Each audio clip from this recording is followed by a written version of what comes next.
This is something I didn't realize before I even joined ADF, was this entity known as the Population Council was the one who obtained the U.S. patent rights to mifepristone from a French manufacturer who had a German parent company.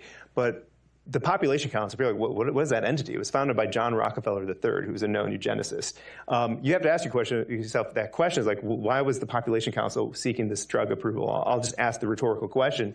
But they're the ones who got it approved. They're the one who the Clinton administration strong-armed the French manufacturer to give those U.S. patent rights. It's interesting because I think, again, the history is from day two of the second full day of the Clinton administration.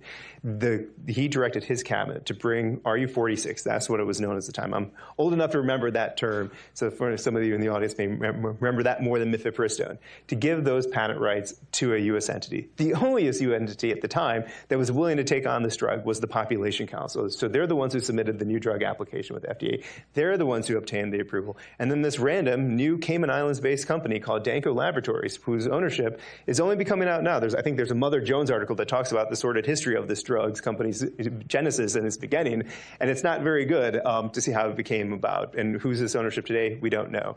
But that's the origin of this drug. It's not your average Pfizer coming along and asking for this new drug manufacturer. It's actually Population Council that sought this approval, and it has that history, as you noted, as well.